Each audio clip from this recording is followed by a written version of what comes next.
So why did I choose to write historical novels? Actually, the answer's on Netflix at the moment. It was Bridgerton. The first historical novel I ever read that was similar to what I write now was The Duke and I by Julia Quinn, and it changed my life, and I started reading it. And then when I came to write my own books, I decided to write books exactly like that. So sometimes I do use real historical events and real historical people in my novels, more as a backdrop than as the kind of main story, because I used to be a history teacher and there's so much history to put into a book, why would I not want to use it? But my King's Elite series, for example, was set all around the Napoleonic Wars, which actually happened. Yes, I do use real history in my books.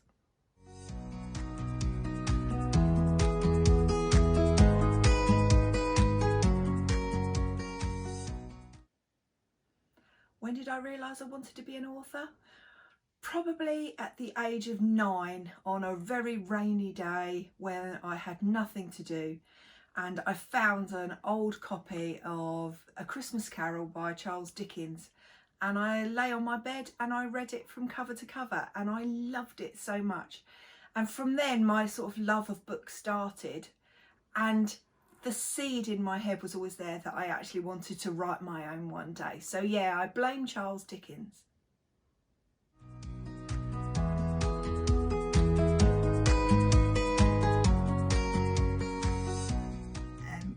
Do I have any writing rituals?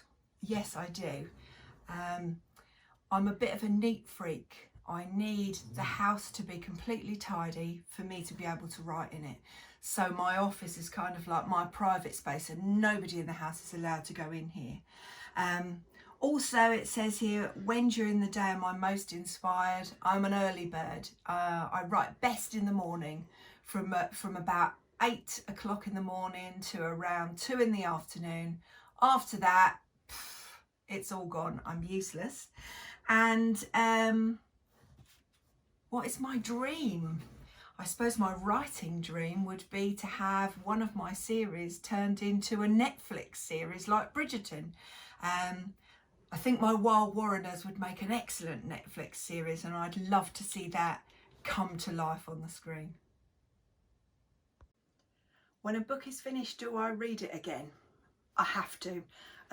As you can see, I've written rather a lot of books, and I usually write about 4 a year. So it's like an ongoing process. So by the time I hold my book in my hand, it's been nearly a year since I wrote it, and I have to read it from beginning to end. Otherwise I won't know what happened in it, because bizarrely I forget. And it's almost like I read it as a reader. And usually I'm quite pleasantly surprised by what I read. Not always.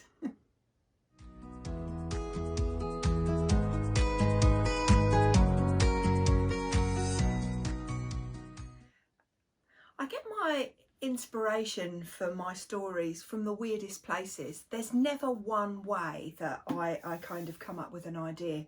So if I take this book, for instance, as a child growing up, I really loved the Hollywood musicals. And one of my favourites was 7 Brides for 7 Brothers. And it was about 7 brothers who had no money, who were really lonely and all needed wives. So when I started the Wild Vorineriai series, I kind of decided to have brothers, and instead of 7, I had 4, and they all had no money and they were desperate for something. So that was the inspiration for that book. For other books, for example, my King's Elite series, the inspiration from the King's Elite series came from the final Wild Vorineriai book, because there was a character in there called Seb, and I loved him so much I decided he needed his own story. Other times, inspiration strikes from, you know, going for a walk or visiting a place. In The Uncompromising Lord Flint, for example, I got taken to a lovely castle for my birthday, and we stayed at a cottage nearby it, and the castle inspired me to write that book.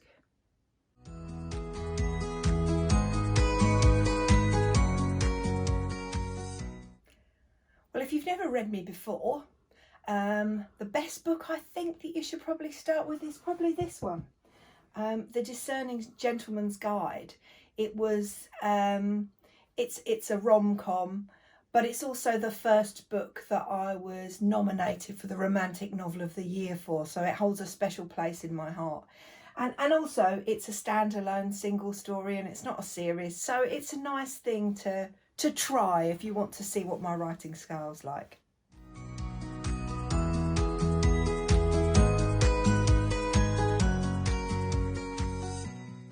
If I was a literary character, who would I be?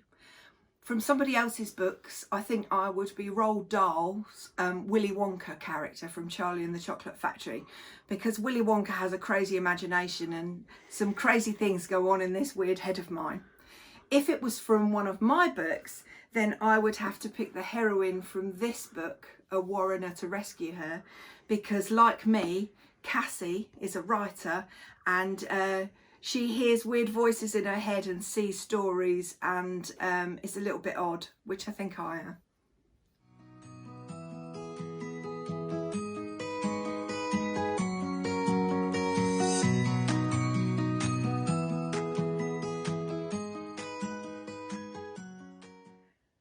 This is a brilliant question.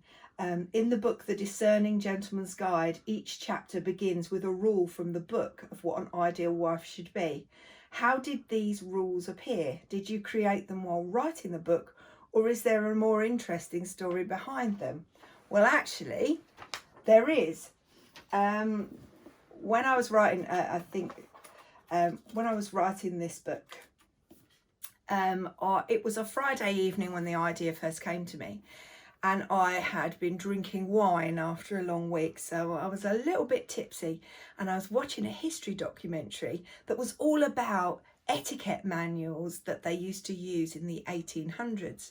And these manuals, people used to buy them, and they'd tell them how to think, how to say things, how to behave.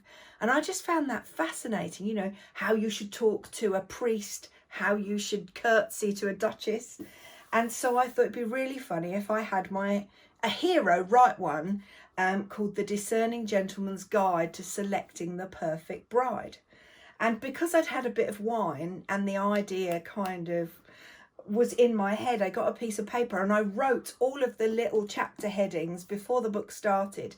So things like, when choosing a wife, pick a woman who thinks before she speaks. It will be so much easier to than having to correct her afterwards.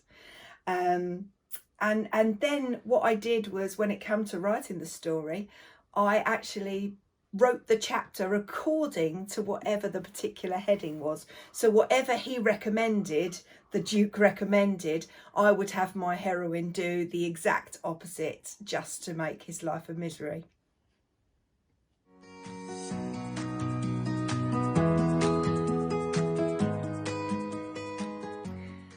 I think the advice I'd give to myself, my younger self, before I was a published author, was to keep trying and to never give up on your dreams.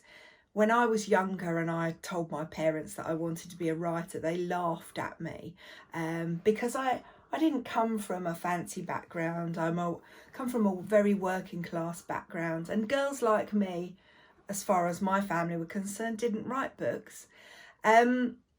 And so I kind of kept the dream inside and didn't dare go for it. And it's only as I got older and older and older, and the need to write a book got stronger and stronger, that I thought I'd give it a go. And it took me a couple of years to get a book that was good enough. But as you can see, I'm glad I didn't listen to my parents, because I've written quite a few of them.